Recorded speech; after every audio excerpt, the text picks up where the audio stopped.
இந்திய வரலாற்றிலேயே முதன்முறையாக சென்னை தீவுத்திடலில் 48வது சுற்றுலா பொருட்காட்சியில் மரண கிணறு மற்றும் விமானம் தாங்கிய கப்பல் அறிமுகப்படுத்தப்பட்டுள்ளது. விடுமுறை நாட்களில் காலை 10 மணி முதல் இரவு 10 மணி வரை, மற்ற நாட்களில் மாலை 3 மணி முதல் இரவு 10 மணி வரை. மிஸ் பண்ணாதீங்க, அப்புறம் வருத்தப்படுவீங்க.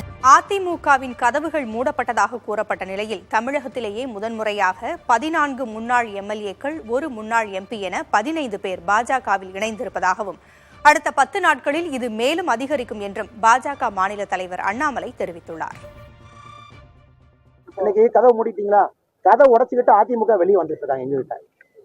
அந்த கதை உடைச்சுக்கிட்டு நேற்று ஒரு 15 எக்ஸ்எம்எல்ஏ, ஒரு எக்ஸ்எம்பி, இன்னும் ஒரு 10 நாள்ல பாருங்க அடுத்த பெரிய ஒரு குரூப் இருப்பாங்க. அண்ணன், நீ கதவை மூடுங்க. நாங்கெல்லாம் யாரு கதவையும் தட்டி எங்கேயும் போக விரும்பல. நாங்கள் எங்களுடைய பயணத்துல இனிமையாக சென்று கொண்டிருக்கின்றோம். மக்கள் எங்க பக்கம் இருக்காங்க, நல்லவர்கள் எங்க பக்கம் இருக்காங்க, நல்லாட்சி வேணும்னு நினைக்கிறாங்க. நீங்க கதவு மூணுனா கதை உடைச்சு வெளியே வர்றாங்க. இது தமிழ்நாட்டு வரலாற்றுல சரித்திரத்துல 15 எக்ஸ்எம்பி, ஒரு எம்எல்ஏ, 15 எக்ஸ்எம்எல்ஏ, ஒரு எக்ஸ்எம்பி ஒரே நாள்ல சேர்ந்து பாத்துருக்கீங்களானே? கதவை உடைத்து கொண்டு அவங்க வெளியே வர்றாங்க. நாங்க எதுக்கு போய் கதவை தட்டணும்? யாரு கதவையும் யாரையும் தட்டப்போவதில்லை. எங்களுக்கு மக்களோடு இருக்கின்றோம். மக்கள் மீது நம்பிக்கை இருக்கு. நல்லாட்சியின் பக்கம் மக்கள் நிற்கிறாங்க.